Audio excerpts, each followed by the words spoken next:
Hello and welcome to UID HTML guys. तो पहुंच चुके हैं चैप्टर नंबर 23 में, जो कि जावास्क्रिप्ट का ट्यूटोरियल है। तो यहाँ पर हम जानने की कोशिश करेंगे for loop, for each loop और फॉर ऑफ लूप के एडवांटेज और डिसएडवांटेज के बारे में। वो इसलिए हमें एक साथ जाने की ज़रूरत है क्योंकि क्या पता फॉर लूप में जो बंदा जाना वो दिमाग से मिस आउट हो जाता है। फॉर ईच भी जाना, फॉर ऑफ, लेकिन सबको एक फ्रेम में आप ला के रखूँगा और कुछ नए चीज़ भी इंट्रोड्यूस होंगे जो हो सकता है कि आप फॉर ऑफ में मिस किए होंगे और फॉर मैं मिस किया हूँगा, आप तो नहीं, मैं मिस किया हूँगा, उसको भी एलाबरेट करके रखेंगे। ठीक है, तो चलिए हम डायरेक्ट चलते हैं अपने कोड में। और ओके, तो देखिए हमारे सामने में ये पेज है जहाँ हम जानने की कोशिश करते हैं फॉर लूप के एडवांटेजेस के बारे में। सबसे पहला जो एडवांटेजेस है वो है मैक्सिमम फ्लेक्सिबिलिटी। फ्लेक्सिबल मतलब आप किसी भी वैल्यू को किसी तरह से इनिशियलाइज कीजिए, किसी को कंडीशन में डालिए, कितने भी मर्जी से आप उसे इंक्रीमेंट और डिक्रीमेंट कर सकते हैं। फॉरवर्ड लूप चलाइए, बैकवर्ड लूप चलाइए, ये सारा फ्लेक्सिबल आपके हाथ में है। ठीक है, this is the most versatile loop. You can iterate forward और backward, skip item. I is equal to i plus one, मतलब कि काउंटर को आप 1+2 में कर सकते हैं, प्लस में कर सकते हैं, +3 में कर सकते हैं, आपकी मर्जी है। Iterate over data structure where you can determine the length and access element by an index। तो आपको जो है सो ये हमारा लेंथ भी निकाल सकते हैं और इंडेक्स भी आप निकाल सकते हैं एरे का, जैसा कि हमने कोई ब्रैकेट में यूज़ किया था, बिग ब्रैकेट में। ठीक है, या कर सकते हैं स्क्वायर ब्रैकेट में। तो ये हालांकि ये मैं बता चुका हूँ, तो आप फॉर लूप में जाके पढ़ सकते हैं। ठीक है, पहला था मैक्सिमम फ्लेक्सिबिलिटी, दूसरा क्या, फुल कंट्रोल। अब कंट्रोल क्या हुआ कि इसमें हम यहाँ पर ब्रेक और कंटिन्यू भी इस्तेमाल कर सकते हैं। हाँ, रुकिए। आप कहेंगे कि ये कोड तो गलत है, ऐसे तो नहीं होता है ये कि यहाँ पर देखिए आपने कर्ली ब्रेसेस नहीं डाला। अरे नहीं, अगर सिंगल में, अगर लाइन में अगर मुझे इफ़ कंडीशन लिखना होता है तो हम इसे शॉर्ट हैंड में ब्रैकेट को मिस आउट कर देते हैं, तब भी कोड ये काम करता है। लेकिन कहा जाता है कि आप ब्रैकेट दें ताकि किसी डेवलपर को पढ़ने में प्रॉब्लम ना हो। तो आप भी कंफ्यूज हुए होंगे, बट ये कोड सही है। ओके, एक लाइन में देखिए कंटिन्यू भी है, ब्रेक भी है, तो हमने एक ही लाइन में रखा, कर्ली ब्रेसेस हटा दिया। तो आपके पास फुल कंट्रोल है कि कौन सा इटरेशन को, लूप को कब ब्रेक करना है और कब लूप को स्किप करना है, ये सब मैं बता चुका हूँ। तो ये है फुल कंट्रोल। ये है नया चीज़ जो कि है असिंक अवेट। हालांकि असिंक अवेट के बारे में आपको नहीं पता हो, मैं थोड़ा जानता हूँ कि आगे आने वाले वीडियोस जैसे जब पढ़ते रहेंगे तो आपको असिंक अवेट के बारे में भी पता चलेगा। मैं थोड़ा सा ओवरव्यू दे देता हूँ। असिंक अवेट में क्या होता है कि एक फंक्शन को एसिंक्रोनसली चलाते हैं। वही बात प्लीज़ यार, असिंक एसिंक्रोनस का फुल फॉर्म है, नहीं पता है लेकिन समझिए कि मतलब एक कोड के साथ दूसरा कोड रन होना साथ में। ठीक है, और अवेट क्या करता है, किसी भी कोड को जिस लाइन में हमने अवेट लगाया उसके नीचे वाले कोड को तब तक एग्जीक्यूट नहीं करना जब तक कि ये लाइन फुल्ली रिजल्ट आपको ना दे दे। ठीक है, जैसा कि आप देखेंगे सेट टाइम आउट मैंने डाल दिया इधर और 2 सेकंड के बाद मैंने हेलो यूआईडी एचटीएमएल डाला है। लूप क्या करेगा, चलेगा, क्योंकि माय फंक्शन कॉल हुआ है। लूप पहली बार चलेगा और इंतज़ार करेगा। अगर ये 2 सेकंड में कंप्लीट हो गया तब जाके ये कंसोल आपके सामने प्रिंट करेगा। तो ये आपको असिंक अवेट सपोर्ट भी दे देता है, जो कि मैं पहले फॉर लूप में नहीं बताया था। ठीक है, हालांकि असिंक अवेट के बारे में और भी हम ज़्यादा जानेंगे क्योंकि वो फुल एक टॉपिक ही है पूरा। ये तो मैंने सिर्फ आपको बता दिया यहाँ पर, करेक्ट। उसके बाद क्या होता है हमारा performance. In many JavaScript engine it is the fastest option.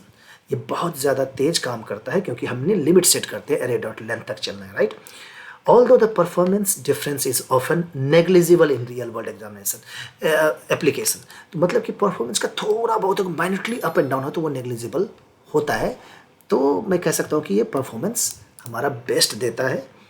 लेकिन अगर कोई अच्छा और भी बेहतर कोई लूप है, थोड़ा सा परफॉर्मेंस में लैग कर रहा है, तो कोई दिक्कत नहीं। जैसा कि हमने बोला रियल वर्ल्ड एप्लीकेशन में आपको ये पता भी नहीं चलेगा। ठीक, एडवांटेज तो समझ गए। डिसएडवांटेज क्या है, वर्बोस सिंटैक्स। अब ये सिंटैक्स वही मैंने पहले ही बताया था, इसके चैप्टर में बताया था कि सिंटैक्स बहुत लेंदी है। हम एट्रेशन में आई डालते हैं, फिर आई को कंडीशन में डालते हैं, फिर आई को अपने कंडीशन के हिसाब से अप एंड डाउन करते हैं। बहुत मैनुअल वर्क बहुत ज़्यादा है। ठीक है, इसलिए more boilerplate code, setup, condition वही बता रहा है। ठीक है, दूसरा है एरर प्रॉन। एरर प्रॉन में क्या होता है कि आपको हो सकता है कभी आई लेस देन लेंथ दिया तो गलती से इक्वल टू लग गया। आपको स्पेसिफाई करना पड़ता है, एक एक चीज़ इलेबोरेट करना पड़ता है कि ये चीज़ ऐसा होना है। एंड इंक्रीमेंट इतना makes it easier to introduce off by one error. तो कभी कभी आई प्लस प्लस भी प्रॉब्लम आपको कर सकता है किसी और कॉम्प्लेक्स सिचुएशन में। ठीक है। अब मैनुअल मैनेजमेंट आपको इंडेक्सिंग करके किसी एरे का डेटा निकालना पड़ता है, तो ये सब एरर प्रोन हो सकता है। क्या पता आई का वैल्यू किसी कारण से चेंज हो जाए। हाँ, आपने लेट यहाँ पर लेट ना दे करके सिंपल आई कर दिया तो, और ऊपर से वो लोकल वेरिएबल ना ले करके वो ग्लोबल वेरिएबल ले लिया, तो एरर हो सकता है ना, इसीलिए वो एरर प्रॉन हो सकता है। ठीक है। नेक्स्ट लोअर रीडेबिलिटी, वही है कि रीडेबिलिटी थोड़ा सा कम है, एरे का एट्रेशन करना है। ये क्लियर नहीं है कि फॉर ईच और फॉर ऑफ में जितना क्लियर होता है कि एक लाइन में लिखा और वो बता जाता है कि ये एलिमेंट है और ये एरे है, यहाँ हमें बार बार एरे का लेंथ निकालना पड़ता है और किस एट्रेशन पे वो बताना पड़ता है, तो इसलिए वो बोला कि रीडेबिलिटी कम है। तो मिला जुला के देखा जाए डिसएडवांटेज इसका यही है, आपको एरर बाय मिस्टेक मिल सकता है, कभी कभी हो सकता है। दूसरा सिंटेक्स उतना लेंदी है जिसके चलते रीडेबिलिटी उतना अच्छा नहीं है। समझ गए ये? ओके। अब इसी का आता है फॉर ईच में। फॉर ईच में क्या है, हाई रीडेबिलिटी है कंपेरेटिवली देखा जाए तो। रीडेबिलिटी कैसे है, अगर ये आप इसके कोड को जाके देखेंगे तो पहला क्या है, एक कॉल बैक फंक्शन यहाँ से रन करता है। आपको पता है कि फंक्शन क्या होता है और कैसे रन होता है, right.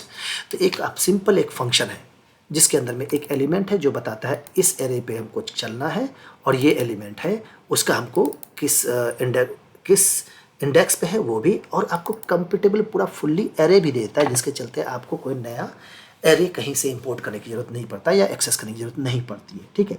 Syntax is clean, concise and declarative. Declare कर दिया पूरा अच्छा तरीके से कि ये फंक्शन चलाओ, और ये फंक्शन को फॉर ईच को लूप चला और ये फंक्शन को रन कर दो, जिसमें कि आप 3 एलिमेंट जो देंगे, तो पहला एलिमेंट होगा, दूसरा इंडेक्स होगा, तीसरा एरे होगा। होप समझ गए कि कितना आसान हो गया कोड लिखना। दूसरा है simplicity, no need to manually setup manage index variable. अब आई इज इक्वल टू इतना वो सब करने की कोई जरूरत नहीं है, सीधा इंडेक्स डाला, बीच वाला उसका 0 1 2 अपने आप एरे का देना शुरू कर देगा, तो वो एरर आपको नहीं मिलेगा क्योंकि इसका लोकल वेरिएबल ही काम करता है। ठीक है। ओके। नेक्स्ट स्कोप मैनेजमेंट क्या है कि for call back function creates a new scope for each attrition which can be useful when dealing with closures. हाँ, क्लोजर ये टॉपिक है ये सब बताएंगे। तो क्लोजर्स का क्या सकता है कि पहले से ही एक लूप चला, उसके अंदर कोई डेटा अगर है तो दूसरा फंक्शन जब चलेगा तो उसके डेटा को एक्सेस कर सकता है। क्लोजर हम वही अभी मान के चलिए, आप भी मान के चलिए। ठीक है। तो वो आपका कहता है कि एक स्कोप में आपका हर एक बार नया स्कोप बनता है, तो हर बार नया एलिमेंट बनता है एक फंक्शन का। उसी तरह से एक एलिमेंट इंडेक्स हो गई, ये सारा स्कोप बनता है, उसी के अंदर में तीनों एलिमेंट रहते हैं, which can be useful when dealing with closures. तो ये हम समझ लिए कि हर बार फंक्शन में हर बार नया वेरिएबल बनता है बिना किसी कारण से, बिना कोई ओवरलैपिंग के साथ। ठीक है। Next direct access, call back function provides direct access to the element index और ओरिजिनल एरे, जो कि मैंने बताया कि डायरेक्ट एक्सेस आपको देता है। कहीं भी आपको एरे के अंदर ब्रैकेट में स्क्वायर ब्रैकेट में उसका इंडेक्सिंग डालने की ज़रूरत नहीं है, आपको इंडेक्सिंग भी मिल जाता है और एलिमेंट डायरेक्टली मिल जाता है।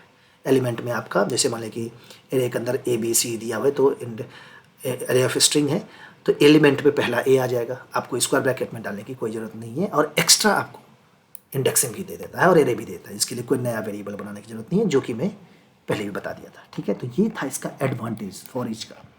डिसएडवांटेज क्या है, नो अर्ली एग्जिट, मतलब आप इसमें से ब्रेक, और ये जिस तरह से हमने यहाँ पर देखेंगे ब्रेक और कंटिन्यू यूज़ किया था फॉर लूप में, आप इसमें नहीं कर सकते। आपका लूप हमेशा वो चलेगा। You can not use break and continue to control the loop. The return statement inside the call back will only exit that specified function call. जब वो फंक्शन कॉल होता है, जब पूरा हो जाता है, तो इसके अंदर में जो फंक्शन यहाँ रन कर रहा है, इसके अंदर में कोई अगर फंक्शन कॉल होगा तो वो पर्टिकुलर फंक्शन से एग्जिट होगा, ना कि वो पूरे लूप से, not the entire for each loop. The loop will always run compilations for every element. आप ब्रेक और ये डाल करके ब्रेक नहीं कर सकते इसको, वो लूप फिर भी पूरा हर एक एलिमेंट के लिए चलेगा, क्योंकि ये फंक्शन खुद एक नया अपना स्कोप बनाता है, तो खुद के स्कोप को वो ब्रेक करता है किसी कंडीशन में। बाकी जितनी बार लूप चला तो नया नया स्कोप बना, तो अगर एक में ब्रेक किया तो बाकी सब में उसी कंडीशन पे ब्रेक होगा, तो ये कॉल बैक फंक्शन एग्जिट करेगा, ना कि ये फॉर ईच। वो तो पूरा चलेगा ही इस एरे के ऊपर। ठीक। और ये सिर्फ और सिर्फ एरे पे ही चलेगा। प्रोटोटाइप मेथड है एरे का, that can only use for array and array like object like node list. Node list के बारे में मैंने बताया था जब आपका डॉम एलिमेंट पढ़ाया था, प्लीज़ आप उसमें नोड लिस्ट का देखिएगा। HTML एलिमेंट का हमके एक एरे बना था जो कि लोड लिस्ट होते हैं। तो वो सिर्फ एरे के साथ काम करता है और एरे लाइक ऑब्जेक्ट में, ठीक है, ये चीज़। अब जो आते हैं ES6 का जो था, जो है ये for of excellent readability and simplicity. अब इसमें देखिए कोई कॉल बैक फंक्शन भी नहीं है, देख रहे हैं, कोई कॉल बैक फंक्शन नहीं, इसमें आपको डायरेक्ट एलिमेंट मिल जाता है। अरे कितना आसान है, एक लाइन में कॉन्स्ट एलिमेंट ऑफ, ये एट्रेबल आप एरे डाल दीजिए या जो भी एट्रेबल हो, सेट मैप सब में चलेगा और उसका आपको डेटा यहाँ मिल जाएगा। बहुत आसान, बहुत सिंपल। उसके बाद वर्क्स ऑन ऑल एट्रेबल्स, ये आप array, string, map, set, node list सब के ऊपर चला सकते हैं, है ना। कितना फ्लेक्सिबल, फ्लेक्सिबल है, फ्लेक्सिबल नहीं कह सकते, मतलब यूजेबल कह सकते हैं।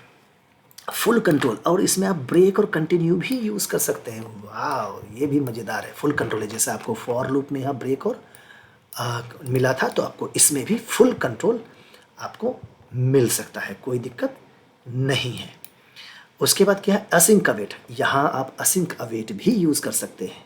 समझ गए, जो फॉर लूप में था वो भी तो आप कर सकते हैं। It is a combination of for each और नॉर्मल फॉर लूप, दोनों का कॉम्बिनेशन है। अगर कॉम्बिनेशन है तो फिर भी कुछ तो डिसएडवांटेजेस होगा ना। तो कह रहा है कि इसमें बिल्ट इन इंडेक्स नहीं है, तो आपको यहाँ पर इंडेक्स कहीं नहीं मिलेगा। अब ठीक है, एलिमेंट तो मिल गया, लेकिन आपको इंडेक्स ही निकालना है। तो कैसे, जैसे कि आपको यहाँ पर कॉल बैक में फॉर लूप में, सॉरी फॉर ईच में देखिए इंडेक्स भी मिल जाता था, लेकिन यहाँ पे आपको इंडेक्सिंग नहीं मिलेगा फॉर ऑफ लूप में। तो आपको कुछ स्पेशल चीज़, स्पेशल कोड लिखना पड़ जाएगा। जैसे कि आप देखेंगे, it is directly gives you the value of element, element मिल जाता है, इंडेक्स नहीं मिलता है। If you need the index you have to add bit more code either by tracking with the separate variable by using array dot entries. ये function के array dot entries के बारे में मैंने बताया है चैप्टर में पीछे, ठीक है। और हमको एग्जाम्पल फॉर, अब ये इंडेक्स और एलिमेंट हम डालते हैं तो पहला इंडेक्सिंग मिल गया और हमको एलिमेंट मिल गया, और एरे डॉट एंट्रीज के हिसाब से हमको वो डेटा मिल जाता है। तो होप आप समझ गए होंगे। अगर नहीं पता है तो प्लीज़ फॉर ऑफ का जो चैप्टर है, इससे जस्ट पीछे वाला, उसमें आप देखिए मैंने अच्छे से बता दिया है, ठीक है। तो ये था इसका problem. Doesn't work with plane object, आप ऑब्जेक्ट के साथ नहीं कर सकते डायरेक्टली कि एक ऑब्जेक्ट जैसे नॉर्मल था ना हमारा कि कर्ली ब्रेसेस से स्टार्ट हुआ, कर्ली ब्रेसेस से बंद हुआ, उसमें स्क्वायर ब्रैकेट बाहर में नहीं है, तो वो क्या करेगा कि उस पर नहीं चलेगा। आपको उसमें ऑब्जेक्ट डॉट कीज़ के चलते उसको एरे में कन्वर्ट करना पड़ेगा। और ये ऑब्जेक्ट डॉट कीज़ जैसे कि फॉर इन चलता था या ऑब्जेक्ट डॉट कीज़ करके हमको मिलता है, तो ये चीज़ उसमें नहीं चलेगा। हालांकि फॉर इन लॉप के बारे में भी मैंने आपको नहीं बताया, वो आने वाले जब ऑब्जेक्ट का स्टार्ट करूँगा तब होगा। तो ये था हमारा एडवांटेज और डिसएडवांटेज तीनों में, और अपने रिक्वायरमेंट के हिसाब से आप इसको यूज़ कर सकते हैं। होप इतना ज़्यादा डिटेल में आपको पहले नहीं पता हुआ होगा, ये था हमारा बताने का कारण। तो बने रहिए चैनल के साथ। अब अगला हम देखने की कोशिश करेंगे जो कि है हमारा यहाँ पे, हाँ अब आता है मेरा पुश, पॉप, शिफ्ट, ये अरे के सारे फंक्शंस स्टार्ट हो गए यहाँ से, ठीक है। तो बने रहिए चैनल के साथ, मिलते हैं नेक्स्ट वीडियो में। तब तक के लिए बाय बाय, मस्त रहिए, बिंदास रहिए और खुश मिजाज रहिए। बन जाएगा। मजा आया, और मैं ये जो मजा है हिंदुस्तान के हर व्यक्ति को देना चाहता हूं।